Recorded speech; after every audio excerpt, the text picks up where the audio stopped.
जिंदगी एक सफ़र है सुहाना, यहाँ कल क्या हो किसने जाना। जिंदगी एक सफ़र है सुहाना, यहाँ कल क्या हो किसने जाना। यहाँ कल क्या हो किसने जाना। नमस्कार, मी सुवर्णा, तुमचं माझ्या चॅनलमध्ये खूप खूप स्वागत आहे. जिंदगी एक सफ़र है सुहाना, यहाँ कल क्या हो किसने जाना. जीवन ही एक सफ़र आहे, परंतु इथं काय कधी काय होईल हे कोणी सांगू शकत नाही. हो ना, हो अगदी बरोबर आहे. पहा ना, कधी आयुष्यात काय घडे हे सांगू शकत नाही. त्याच्यामुळं आपण आपलं आयुष्य आपल्या मर्जीनुसारच जगणं गरजेचं आहे. म्हणजे काय हो? म्हणजे हेच आहे की आपण कोणतीही गोष्ट कधी जास्त मनाला लावून घ्यायची नाही. काय होतं मग यामुळं? आपण एखादी गोष्ट मनाला लावून घेतो आणि त्याचा मग विपरीत परिणाम आपल्या मनावर होत असतो. कारण का पहा ना, इथं माणसंही आपणाला सारखीच भेटतील अशी नाही ना. कारण पूर्वी आपल्या आयुष्यात काही माणसं चांगली असेल, पण आता वयानुसार काही माणसं या युगानुसार कशी भेटतात हेही आपणाला माहीत नसतं. आणि मग बऱ्याच वेळेला मग काय होतं, आपणाला तोटाच सहन करावा लागतो. आणि वयानुसार काही गोष्टी या सोडून द्यायच्या असतात, त्या जपून ठेवायच्या नसतात. वय बदलेल, वय परतवे, आपण काही गोष्टी या सोडून द्यायच्या. काही अशा बाबी असतात त्या फारशा मनावर आपण घ्यायच्या नसतात. कारण आपण जर मनाला लावून घेतलं तर आपणाला त्रास होत असतो. त्यामुळे वयानुसार काही गोष्टींचा त्याग करायचा. म्हणजे काय, एखादी व्यक्ती कोणी काही जरी बोलली तर आपण दिवसभर त्याच गोष्टीचा विचार करत राहतो. सतत आपल्या डोक्यात एकच गोष्ट असते, ती व्यक्ती आपल्याला अशी का बोलली. कारण मी असं म्हणेन, या जगामध्ये हाताची बोटं सारखी नाहीत. त्यामुळे माणसंही सारखी कशी असतील, वेगवेगळ्या स्वभावाची माणसं या जगात वावरत असतात. मग प्रत्येकाचा स्वभाव वेगळा, प्रत्येकाची विचार करण्याची प्रवृत्ती वेगळी आलेली आहे. प्रत्येकाचं मत मांडण्याची पद्धत वेगळी आलेली आहे. प्रत्येकाची कामाची पद्धत वेगळी आहे. प्रत्येकाची बोलण्याची पद्धत वेगळी आहे. प्रत्येकाची रागावण्याची पद्धत वेगळी आहे. प्रत्येकाची विचार समजावून सांगण्याची पद्धत वेगळी आहे. मग अशा प्रकारे असंख्य प्रकारची माणसं इथं असतात. आणि त्यामुळंच जसं तुमचं वय वाढत जाईल तसं काय करायचं आहे, आपण काही गोष्टी ज्या आहेत ना, या हळूहळू सोडून द्यायच्या आहेत. फार आपण पाठीमागं घडून गेलेल्या गोष्टीचा जास्त विचार करायचा नाही. भूतकाळामध्ये जे काय आपल्यासोबत घडलं, आपल्याशी कोणी कसं वागलं याचा विचार करायचा नाही. त्या गोष्टी वेळीच आपण सोडून द्यायच्या आहेत. नाहीतर काय होतं, मग याचा त्रास हा आपल्यावर होत असतो, आपल्या मनावर होत असतो, आपल्या शरीरावर याचा त्रास होत असतो. त्याच्यामुळे या गोष्टी आपण वेळीच सोडून द्यायच्या आहे. नाहीतर आपणच काय करत असतो, आपलं नुकसान करत असतो. आणि म्हणूनच जर आपणाला आपलं शरीर आणि आपलं मन सुदृढ ठेवायचं असेल तर कोणी काहीही बोलू दे, आपण फारसं मनावर घ्यायचं नाही. कारण बोलणारा जो असतो ना, त्यानं त्याच्या कुवतीनं, त्याच्या पद्धतीनं विचार केलेला असतो. त्याच्याकडे जी बुद्धी आहे ना, त्या बुद्धीनं त्यानं विचार केलेला असतो. त्याच्याकडे जे ज्ञान आहे ना, ते ज्ञानानं त्यानं तो विचार केलेला असतो. आणि त्याच्यामुळे त्या व्यक्तीचं बोलणं आपण कशाबद्दल मनाला लावून घ्यायचं. कारण बोलणारी ती बोलून जाते, त्या व्यक्तीला काही त्रास होत नाही. मग आपण आपल्याला का त्रास करून घ्यायचा. त्यामुळे जी कोणी बोलते ना, ते बोल त्या व्यक्तीजवळच तिथंच ठेवायचं आहे. आणि अगदी आपण स्वच्छ धुतल्या तांदळासारखे स्वच्छ होऊन परत यायचं आहे. आपण बऱ्याच वेळेला बाहेर जातो, काही माणसं आपणाला भेटतात पहा. मग कोणी हौसे गौसे नवसे सगळ्या प्रकारचे असतात. सगळीच माणसं आपल्या विचाराशी, म्हणजे आपल्या विचाराशी मिळती जुळती असतील असं नाही. मग बऱ्याच वेळेला काय होतं, आपले विचारातून वाद निर्माण होतात, कारण त्यांचे विचार फार वेगळे असतात आणि आपले विचार फार वेगळे असतात. आणि मग दोन्ही विचार एकत्र जुळणं कठीण होत असतं. हे विचार एकत्र जुळले तर ठीक आहे, नाही जुळलं तर त्रास हा कोणाला होणार? आपणालाच होणार आहे. त्याच्यामुळं त्या गोष्टी जिथं आपण घेतल्या होत्या ना तिथंच त्या सोडून यायच्या आहेत. ते विचाराचे बोल तिथंच सोडायचे आहेत आणि आपण स्वच्छ होऊनच अगदी घरी परत यायचं आहे. पहा, इथे एक छोटीशी वाचनात आलेली मी गोष्ट सांगू इच्छिते. एक तरुण होता 30 वर्षाचा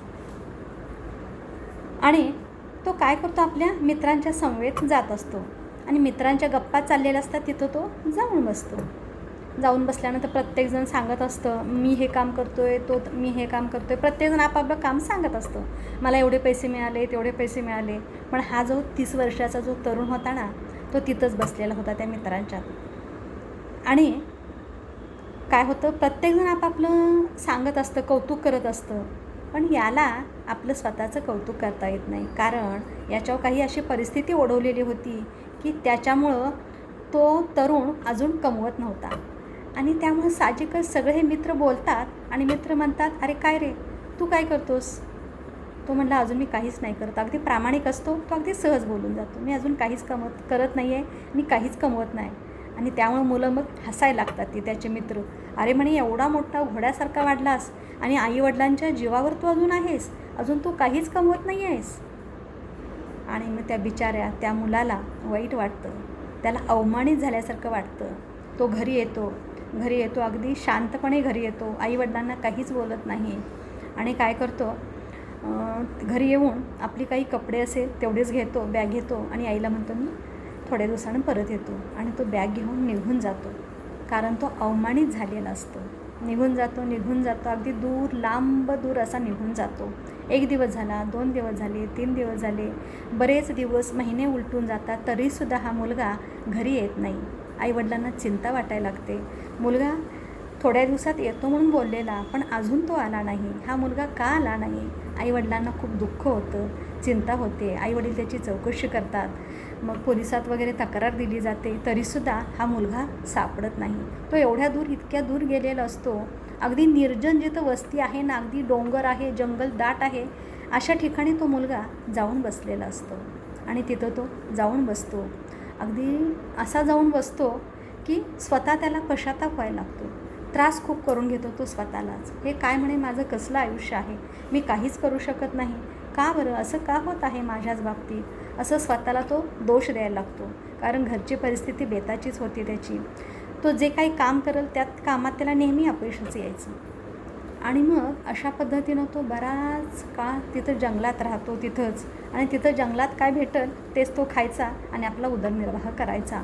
आणि अगदी समाधी लागल्यासारखा तो बसून राहायचा. आणि एक दिवस असं होतं, तिथं त्या जंगलात एक व्यक्ती येते. आणि ती व्यक्ती त्या माणसाला पाहते.